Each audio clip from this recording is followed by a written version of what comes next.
પાકિસ્તાને સીઝફાયરનો ભંગ કર્યો એના કરતાં વધુ આઘાતજનક આપણા દેશના ટેલિવિઝન મીડિયાએ આપણને જે જૂઠું કીધું, જે ગપ્પા માર્યા એ છે. પાકિસ્તાન સીઝફાયરનો ભંગ કરે એમાં એમણે કશું જ નવું નથી કર્યું. તમારા ને મારા વડીલોએ આપણને કીધું જ તું કે એવું કરી જ શકે એમ છે, એટલે કોઈને આઘાત નહોતો. But at the same time આપણી ન્યૂઝ ચેનલ્સ આપણને આટલું બધું જૂઠું કહે છે. એટલે અત્યાર સુધીમાં કેટલું આપણે સાંભળ્યું છે કે જે જૂઠું હશે, આ પહેલાં એમણે કરેલી કેટલી વાતોમાં કેટલું વધારીને કીધું હશે. શું આ ન્યૂઝ ચેનલ સમજે છે કે એન્ટરટેનમેન્ટ ચેનલ્સ નથી?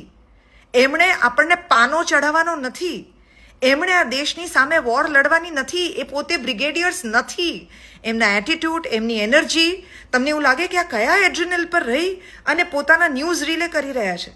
એમાંના કેટલા બધા એવી વાતો કરી ગયા કે જે બની જ નથી. ગઈકાલે મિનિસ્ટ્રી ઓફ એક્સટર્નલ અફેર્સે બેસીને આખું લિસ્ટ વાંચવું પડ્યું કે આટલું જે આપણે ત્યાં જાહેર થયું છે એ ખરેખર ઘટ્યું નથી. પહેલગામના હુમલા પછી ઇન્ફોર્મેશન એન્ડ બ્રોડકાસ્ટે ખાસ એક પરિપત્ર બહાર પાડેલો, જે મેં તમારી સાથે વિડીયોના સ્વરૂપે શેર પણ કરેલો, કે જેની અંદર એમણે દરેક ન્યૂઝ એજન્સીઝ, મીડિયા હાઉસીસ અને સોશિયલ મીડિયા ઉપર જે લોકો વાત કરે છે, જે ઇન્ફ્લુઅન્સર્સ છે, એ બધાને કીધેલું કે મહેરબાની કરીને એવી કોઈ પણ વાત આ કપરા સમયની અંદર રિલે નહીં કરતા કે જેનો સોર્સ તમને નથી ખબર, જેની ઓથેન્ટિસિટી તમને નથી ખબર. અફવા ન ફેલાવતા, લોકોને ડરાવતા નહીં. અને પોતાના ન્યૂઝની અંદર બેકગ્રાઉન્ડમાં સતત ચલાવ્યા કરે સાયરન. કેટલા લોકોએ ઇન્ક્લુડિંગ મી ટીવી બંધ કરીને જોયું કે શહેરમાં સાયરન વાગે છે કે ટીવીમાં સાયરન વાગે છે.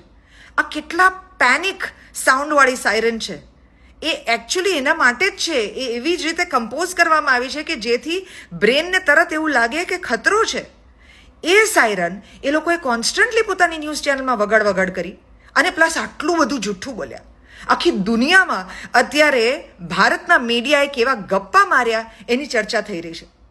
આ કેટલી નાલેશી લાવવાવાળી વાત છે. પત્રકારત્વ આજે દુનિયામાં ક્યાંનું ક્યાં પહોંચી ગયું છે. ત્યારે આ 140 કરોડના દેશની ન્યૂઝ ચેનલ આવું કરવાનું કેવી રીતે અફોર્ડ કરી શકે છે?